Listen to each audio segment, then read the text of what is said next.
Okay, I want to talk to you about significant figures. Now, we can use that term, significant figures, or we can say significant digits. It's the same thing. And we're concerned with significant figures when we're talking about measurements. So if you're going in the lab and taking measurements, or if you're given measurements and then you're doing calculations with those, it's important to know how many significant figures you have. Okay. And this relates to all of the digits in a number that are certain, meaning everything that's definitely measured, plus one additional digit. And that digit is the estimated digit. Okay. So if you're given measurements, then all of that's there for you. But if you're going in the lab and taking measurements, that's where sometimes people get a little bit messed up. That estimated digit you have to remember to take, okay? So if you're using some sort of instrument that gives you a digital readout, so like a balance that gives you a digital reading of what the mass is, it's doing the estimating for you. And so just everything on that digital readout are your significant figures, okay? And so those you would all write down. And it includes the certain things and the estimated things. And sometimes it includes a few extra digits just to get the place value of the measurement. And so we'll talk about that in a minute. But if you're doing measurements and using some sort of analytical scale, or sorry, an analog scale, so something like a ruler. The ruler doesn't tell you the measurement, you read the ruler. And so when you do that, you base your measurement, what you're reading off of it, based on the tick marks that are on that analog scale. And the tick marks go to a certain level of precision. And so they tell you up to, say, a millimeter, the measurement, you know, and then you estimate one digit past that, okay, no matter what device you have. And so this is something you would practice in lab, or if you're actually going in and doing the measurements, okay? So if you're given the measurements, just realize the last digit of a measurement is always that estimated digit, okay? But we're going to look at some rules for how you determine what digits in a measurement are significant, which ones aren't, because sometimes there's some extra digits written there just to, you know, hold a decimal place or hold a place value of something, okay? And it's something that if you're not talking about significant figures, you may not think about that those digits aren't actually part of the measurement. Okay. So let's talk about different rules for significant figures. And the focus is non-zero versus zero, okay? If you have any non-zero digits in a measurement, those are definitely measured, because you don't just randomly make up a 1 or randomly make up a 2 or a 5. Those are things that either the scale is telling you that, or that is what you estimated, so it is part of the measurement, okay? So those you don't just put in a number because you felt like putting it in.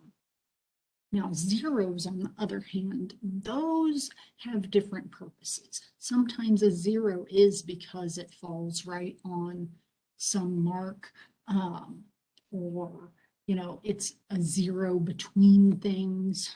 So sometimes those are part of the measurement, but sometimes they're just helping you know that the other digits are in a certain place value, okay? So zeros is where things gets complicated. And so we have different types of zeros in a measurement. You have leading zeros, so those are the ones in the front.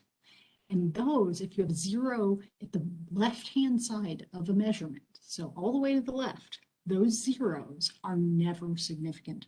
The only reason you ever start a number with 0 is if we're trying to place a decimal point in that value, okay? So you could write like 0.5. The only reason that 0 is there is so you know there's a decimal place there. Okay, you really shouldn't drop those zeros before the decimals because it can be easy not to notice a decimal place if that's dropped. Also, even if you had something like 0.05, well, that second zero has to be there or the 5 takes on a different value.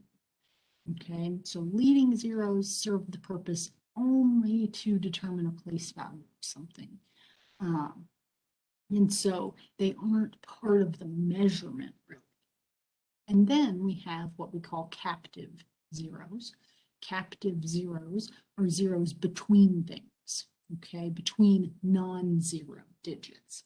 So if you have like a mass of 108 grams, 108 grams, that zero in between the 1 and the 8, oops, those would have to be significant because you can't measure the 1 in the 8 and not measure the 0.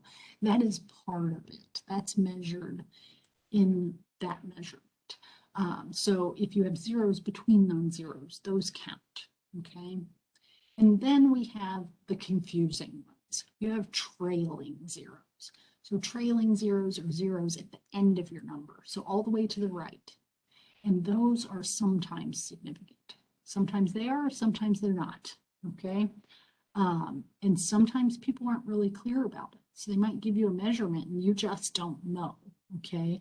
If you ever just don't know because of the way someone reported the measurement, you're better off assuming it's not significant, okay? But that doesn't mean you can always assume they're not. You have to be a little bit careful, okay? So trailing zeros may or may not be significant. There are ways that we write numbers that help you determine if they are or not. So things like using scientific notation, or when there's decimal places in the number. If there's a decimal place in that value and you're writing zeros somewhere after that, then they're definitely significant. We would never add extra zeros to the end of a value that has decimals. But if you have something like 1,500 pounds, well, I don't know if the 1500, if those last two zeros, if they're measured or if they're only there so the 1 and 5 are in the right place value, okay?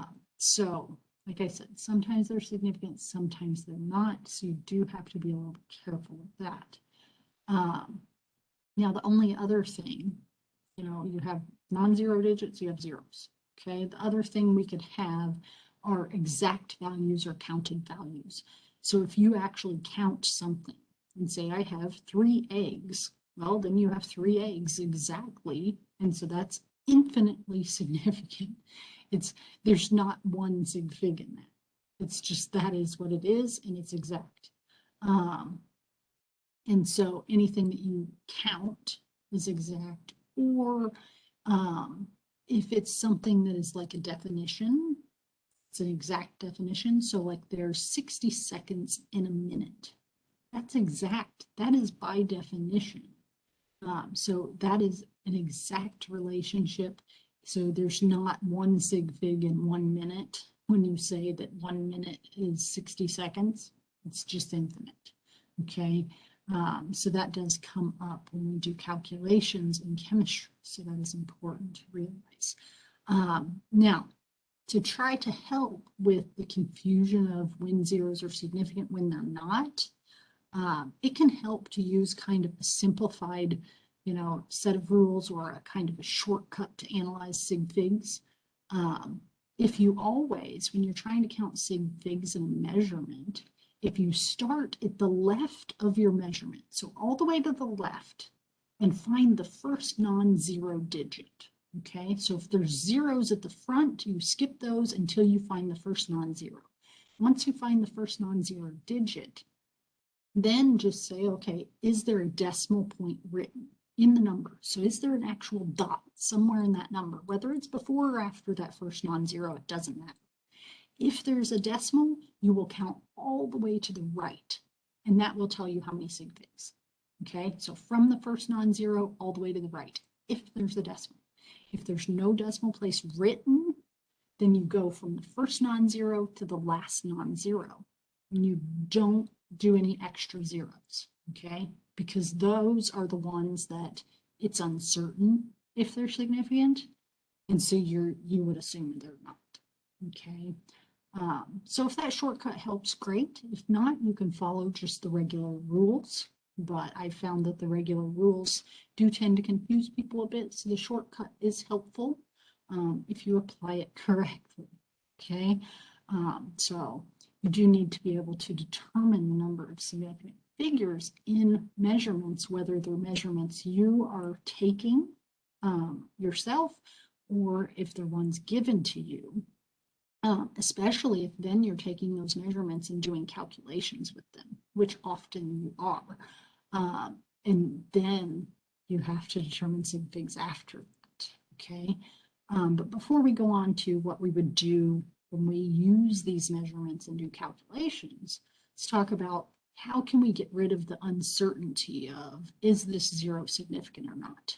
And one way we can do that is to use what's called scientific notation, okay?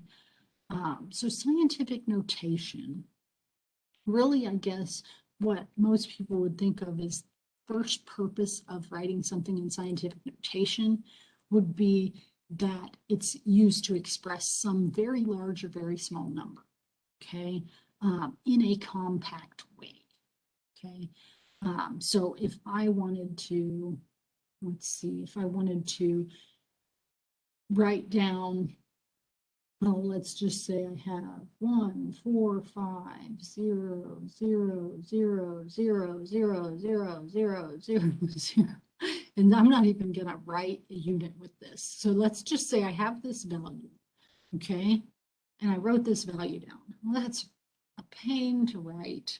It's difficult to look at. If you put the commas in, it helps because then you can count the zeros easier without losing track.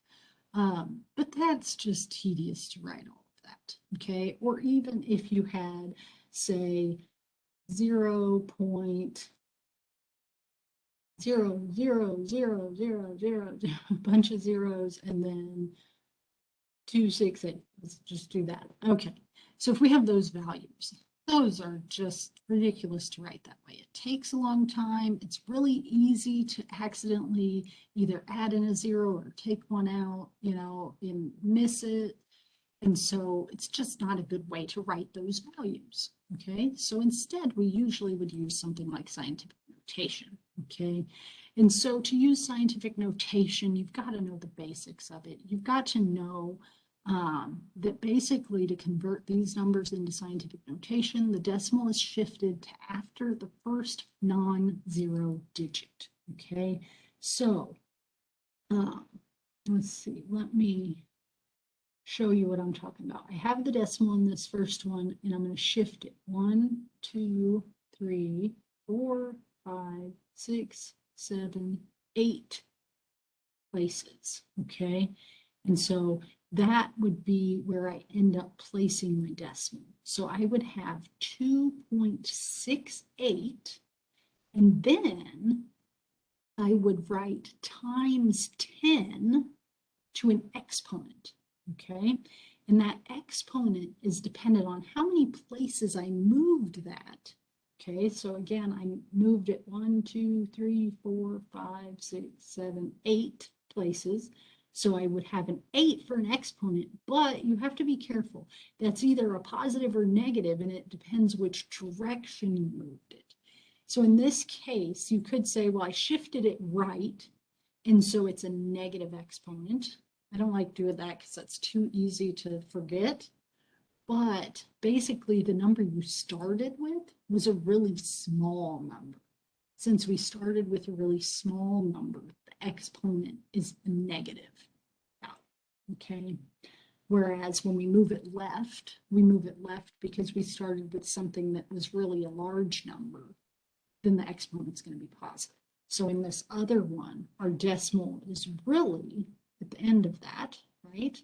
And so I would move it 1, 2, 3, 4, 5, 6, 7, 8, 9, 10, 11 places, okay? And so then that would give me 1.45 times 10 to the 11. Okay, so the positive. You can write the plus sign if you wanted to, I guess. Most people would. Okay, so you should be able to convert a number to scientific notation or even take it out of scientific notation by reversing that process, okay? Because we would typically,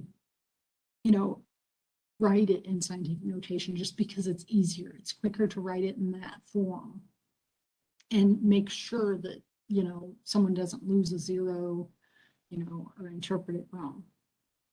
Okay, so with that, if we have a number in scientific notation, that, like I said, will help you with sig figs because it clearly indicates the number of sig figs. Everything written before the times 10 is a significant digit.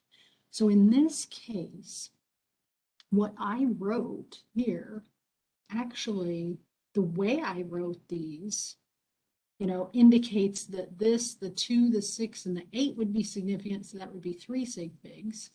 And here, the 1, the 4, and the 5 would be significant, so that would be 3 sig figs.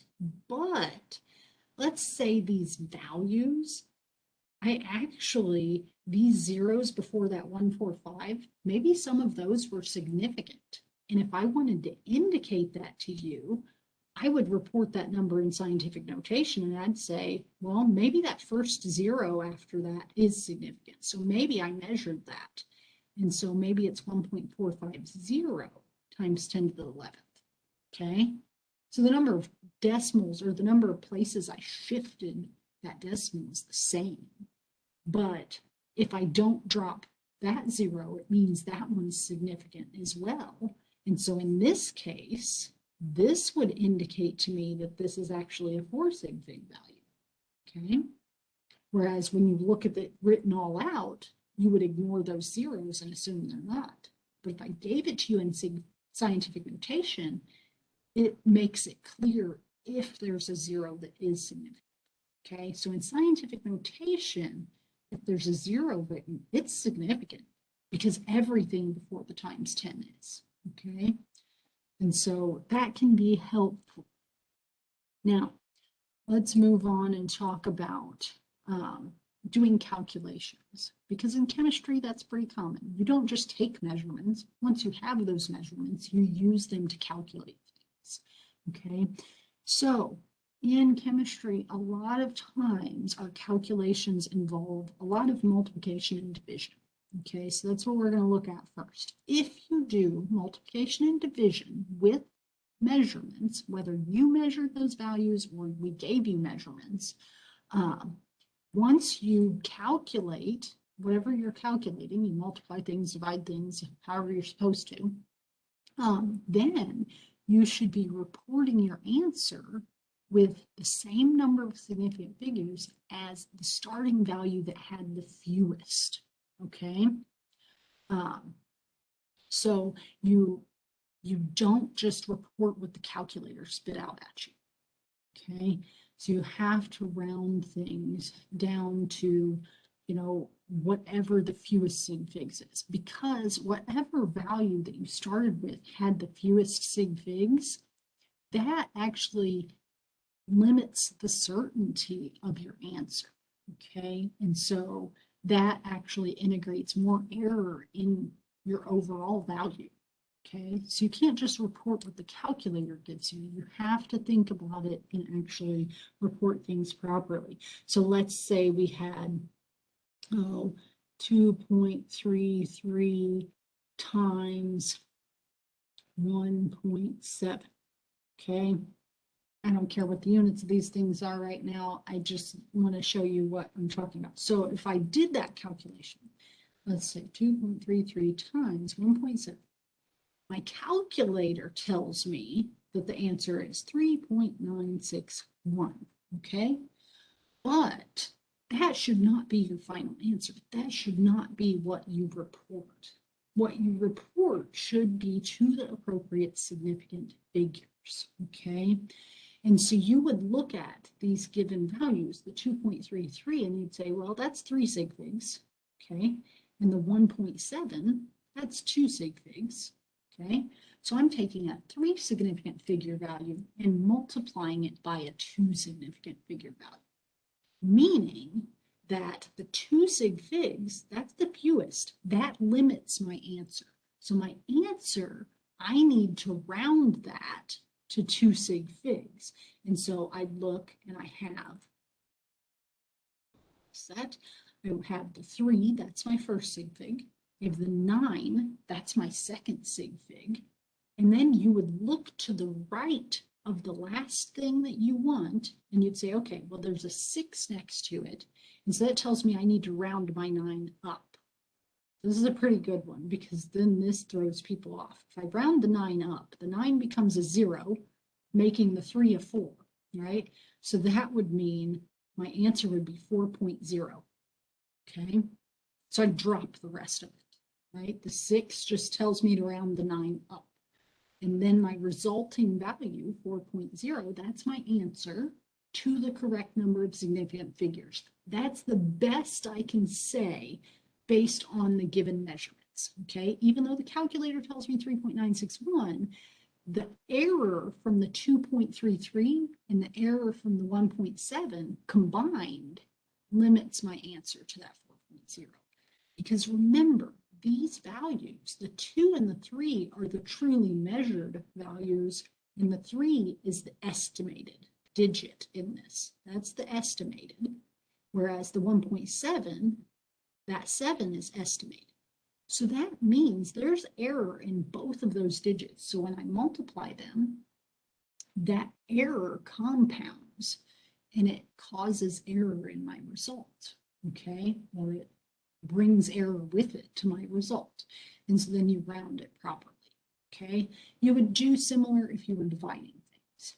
You would analyze how many sig figs are the values that I'm dividing and round to the fewest for your answer, okay?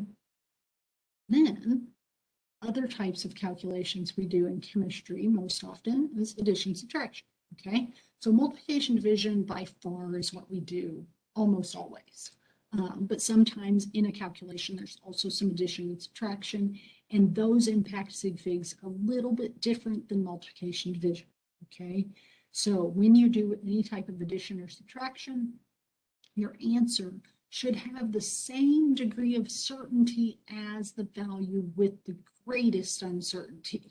Now, I know that usually confuses people.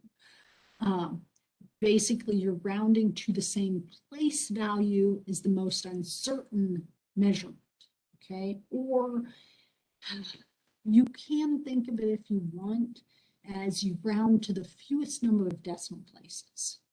Problem with that is that doesn't always work, okay? So you have to be comfortable with understanding the uncertainty in a measurement, okay? So let's say I have 3.62 plus 158.1, okay? So if I have those measurements and I add those together, my calculator gives me, I probably could have done this in my head. That's okay. I just need my calculator. 161.72. That should not be what you report. And you don't actually need to count how many sig figs are in the values you put together, because that doesn't determine the sig figs of your answer for addition and subtraction, okay? Because with addition and subtraction, sometimes you can have more sig figs than you started with, and sometimes you can have less, okay? So we have to look at these and think about what's the uncertainty, okay? So in this, the estimated digit is the 2. Meaning that's the value we're uncertain about. Meaning this value, that 2, it could be a 2, it could be, say, a 1 or a 3. That's the estimated value. So usually we would think of it as plus or minus 1 in that digit. So this one has a plus or minus 0.01 uncertainty, okay? Whereas this one, the last digit, that has the uncertainty. So this second one has an uncertainty of plus or minus 0.1, okay? It could be plus or minus 0.2. I mean, that uncertainty could be larger depending on the instrument, but we usually think of it as plus or minus 1 in that estimated digit. Okay, it's the easiest way to think about it. And so if you look at those two uncertainties that I wrote down, 0.01 and 0.1, well, 0.1, that's greater, okay? And so that means that determines what place value to round things to, okay? So if the thing with the greatest uncertainty ends at the first decimal place, then you're going to round the answer to the first decimal place. So you need to look at that, look to the right of that, okay? And it's a 2, so you just round down or drop that stuff. So the answer in this case would end up being 161.7, okay? And so that would be the appropriate answer. You would have to drop that last 2 because of the uncertainty that's combined with those two values when you add them. The 2 is meaningless, okay? So you've got to be able to round answers when you do calculations to the appropriate number of significant figures, okay? And you use these rules. Now, if you're doing more complicated type calculations, like when there's logs involved, there's more rules, things like that. But in chemistry, most of the time, this is what you need to know. Multiplication, division, addition, subtraction, that's what you're doing, and you do the sig figs based on those things. So let's see. I think this is going to get in the way of what else I have written here, so I'll erase some of this stuff. And so just keep in mind, you know, if you do a calculation within measurements, round to the appropriate number of sig figs. In chemistry, we typically don't say round to this many decimal places or anything like that, because you should round things based on the sig figs, okay? But be careful, because sometimes in chemistry, or I shouldn't say sometimes, most of the time, you have multiple step calculations. And if you're doing one step, like you're multiplying these two numbers, and then you're going to take that result and divide by something else, or you're going to keep going in some way, don't round at every step, okay? If you're going to round at each step, if you're going to stop and write a number down, you need to keep at least one extra sig fig. If you round down to the fewest always, then it's going to create a lot of error in your result, okay? So if you're going to stop and round mid-calculation, you keep an extra digit, okay?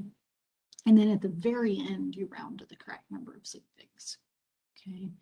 And that will help to where you don't make, or you don't throw off your answer so much that it's considered wrong. Let's look at an example of a calculation that involves both multiplication and division type calculation and addition subtraction, okay? Because sometimes that comes up. And so if that's the case, if you have both addition, subtraction, and multiplication division, which we do here in this calculation, you have to stop in between and analyze sig figs, because there's two sets of rules, okay? So in this calculation, I have 5.1891 grams minus 0.623 grams divided by 4.7 milliliters, okay? So in this, we're going to do the subtraction on the top first, right? Before we do the division. So if we go through and do that, let's see, if I take 5.1891 and I subtract 0.623, that gives me 4.5661 grams. Okay, that's what my calculator tells me. It doesn't mean that's the appropriate number of sig figs. Okay, and then I'm going to do the division. So I'm just going to do, you know, leave that number in the calculator, divide it by 4.7. And my calculator tells me 0.971510638. And then that would be grams per mole. Sorry, I kind of wrote big and ran out of space there. But now let's analyze sig figs, because that you should not report that as your answer. Okay, so you have to think about the appropriate sig figs for the type of calculations you're doing. The first step was a subtraction. So on this, we would look at our uncertainty. So this one's plus or minus 0.0001, and this one's plus or minus 0.001, right? So that second one, that has the most uncertainty, right? And so in the third decimal place. And so my answer to that should be rounded to the third decimal place. So in reality, this value should have 4 sig figs, okay? I kept the 1 there because I was still doing calculations, okay? But it doesn't go into the sig figs for what's coming, that division, okay? You can carry it in your calculations, but in the end of your sig fig analysis, you need to get rid of it. So we have 4 sig figs for our top value, and this bottom one has 2 sig figs. So I'm going to take a 4 sig fig value, divide by a 2 sig fig value, so I should end with 2 sig figs because that's the fewest, right? So addition, subtraction, you're looking for greatest uncertainty, and rounding to that same decimal place, okay, or the same place value. And then the division or multiplication, you would take the fewest sig figs. So here, the 9's my first sig fig, the 7's my second, so I look to the right of that, and you have a 1, and so you're going to end up dropping that, and the answer would be 0.97 grams per milliliter. Okay, that would be rounded properly. Okay. Now in this case, you may have gotten that right, even if you accidentally messed up the top part. But that doesn't, you don't always luck out. So you got to make sure you know the correct rules for multiplication, division, and addition, subtraction. Okay? So if you do a lot of chemistry calculations, you get more and more practice with sig figs and with sig figs and calculations. And at first, most people mess it up. You keep messing it up until someone keeps telling them they're wrong, and eventually you figure it out. So don't feel bad if initially this feels very confusing, because trust me, it's very confusing for everyone at first. It just takes some practice. And, you know, when you're doing chemistry or any other science or say engineering, things like that, sig figs are very important. Anything you're doing measurements in, okay? And so that's something you'll do more practice on. You know, when I do videos with calculations, we'll always look at sig figs and, you know, round things appropriately. So that's something that you can get more practice on, doing more calculations with.